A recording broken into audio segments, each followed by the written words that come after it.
Very fine. No, we like na good to our area. So inshallah, na God go bless Akpako Musa. Na God go bless her the day, go dey bless her the night, go dey bless her the noon. Na God everlasting joy. As He bring joy to us, that is how God will give Him joy in Jesus' name. The family will never lack joy in Jesus' name. I like am. We like her with the president. God will give her power. Coming election, he will still come back again. And so we talk.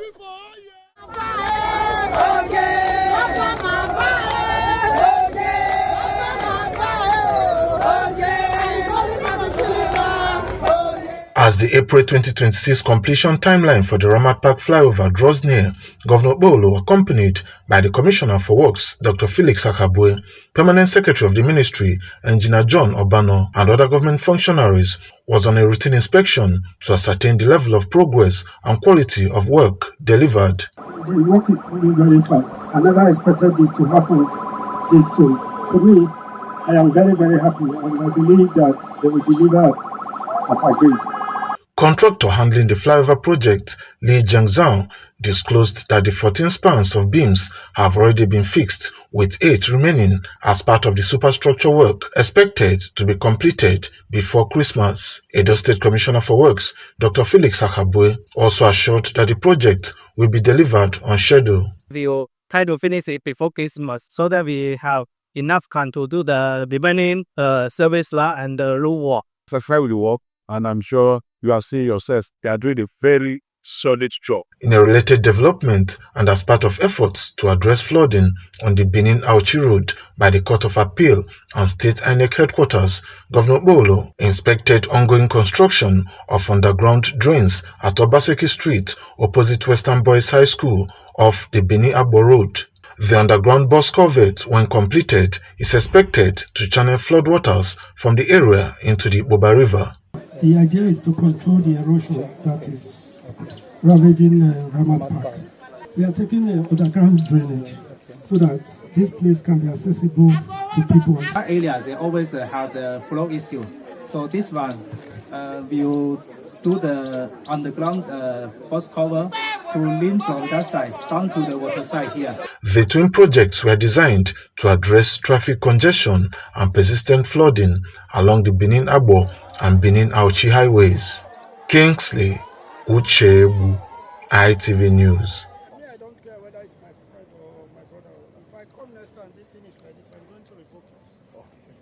The inspection tour of several road and drainage projects across Edo South Senatorial District was aimed at ascertaining the level of progress and quality of work. Governor Okpebholo, who was accompanied by the Special Advisor on Projects Evaluation and Monitoring, Engineer Phoebe Williams-Bello, inspected projects at Ewuku, Amagba, Orobi, Old Sapele Road Bypass, Uhie Road, Okpebholo, the flyover bridge at Adeswa Junction, Catholic Charismatic Renewal Road in Ubuoko, where visible improvements have been recorded since his last visit, as well as Ogede and Upper Ekenwa Road. The road is super. So I've just come to thank His Excellency Akpakomisa. The road is very good now. I know you have spent a lot, but God will refill that pocket in Jesus' name. After the tour of project sites, Governor Okpebholo expressed satisfaction with the level of work so far, particularly on Sapele Road, Ogede, and surrounding areas. He explained that the unannounced inspections are part of efforts to keep contractors on their toes and ensure strict compliance with approved designs, standards, and project delivery timelines. A lot of job has been done. I'm so impressed with Sapele Road. If you get there, you know that we have actually walked at Sapele Road. Look at this road. This road is stabilized now. It wasn't like this last time we came.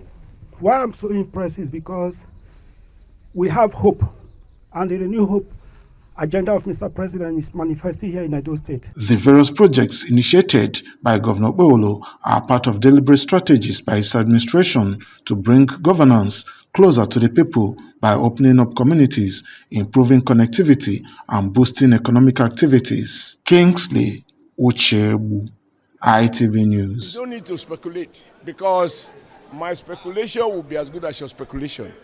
But what I can tell you is that I understand the logic. You know, people are facing primaries, people are lobbying and all that. So some people are strong, some are worried. That is not important. If majority makes a decision, provided that decision does not conflict with the Constitution, I don't care.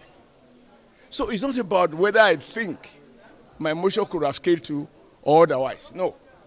But Nigeria, the beauty of democracy, why that section 70 is inserted, is that when they say aye, nays, you can't hold your senator responsible for it. You say I wasn't one of them. I want Nigeria to say, who are those senators who are trying to narrow future leadership to themselves, as if it's a family or traditional rulership? And for me, that is not it. Now, let me say why this thing has serious moral crisis. The Senate president became minority leader on his first day in office. On his first day, when they swore in, on his first term, when he got into the Senate, I think in the 9th or 8th Senate, right? He became a principal officer, minority leader. He's not the one presiding and asking us to change those rules such that even somebody who had done one term, particularly if you came to the court, you can't even be. Number two, as we speak today, the Senate president has not done 8 years in office. Even if you count the previous one plus the current one, it's not yet up to 8 years. So if we pass the rules that you must do 8 consecutive years before you can be Senate president, it means he has to lead by example by vacating, because he's presiding without acquiring the appropriate qualification. But more offensive to me is that as leaders who are product of ballot, we mustn't make laws to perpetuate anyone. Senator David Mark had the honor and privilege of serving as Senate president for 8 years, not by playing with the rules. Those rules that enabled David Mark to preside for 8 years, what is wrong with them? Those rules that enabled this Senate president to contest for Senate presidency, what is wrong with them? Why changing it now? Because you think that next time, because last time, this rule of what term, ranking, that's what you require. And it turned out to be the only one from the South, where it was zone 2. So now he feared that more senators will be eligible, which will broaden the competitive base. And now he wants to shrunk it. If other people are afraid, I'm not afraid. I am only afraid of my creator. Because I've seen whether you tell the lie, you tell the truth, the date of death, you can't adjust it either forward or backward. That is my life experience. The recession, does it help you? It's not about me. First, let me say the whole kernel of today's recession is that he's saying we shouldn't make rules that are in violation of the Nigeria Constitution. Because evil law, if it violates the Constitution, you legislate in vain. Or the act becomes invalid to the extent of the contradiction.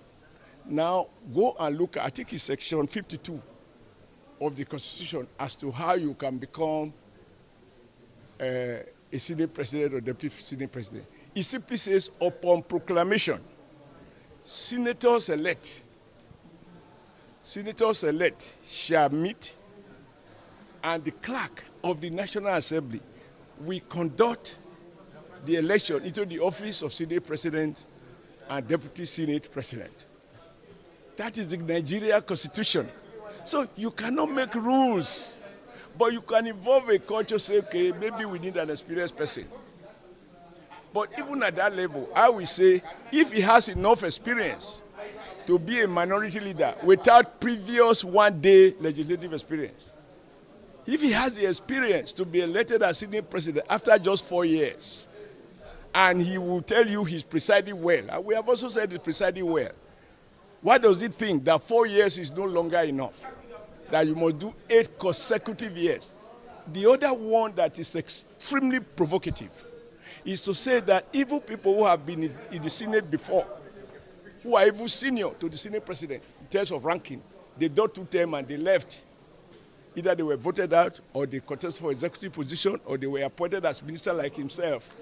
When they now come back, they are not considered as ranking.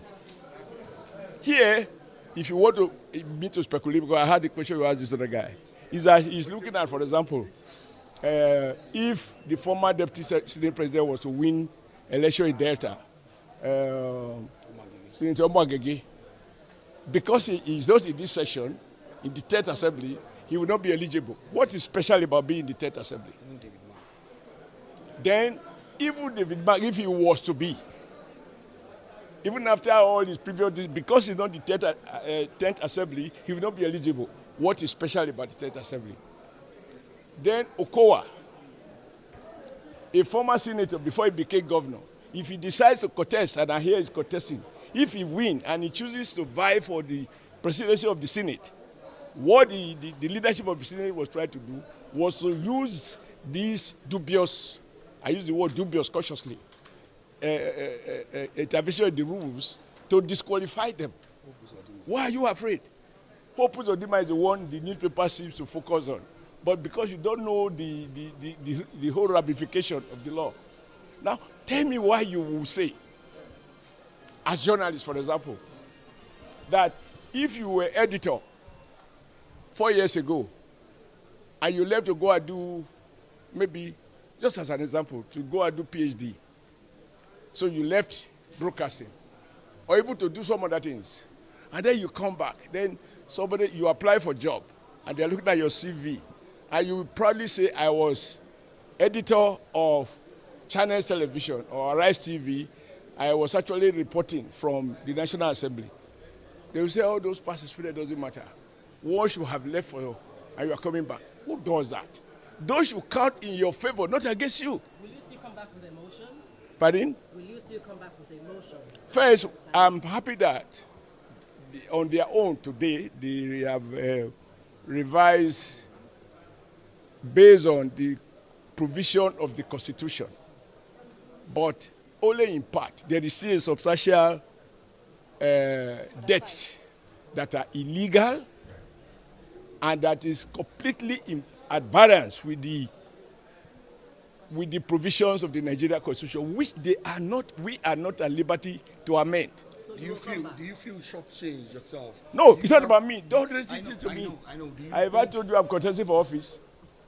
What I am contested for is the president is the seat to represent the people of Edo North. Any other thing is not my right. It's a privilege that can only be conferred by fellow colleagues. Thank you, sir. And lastly, I respect ranking.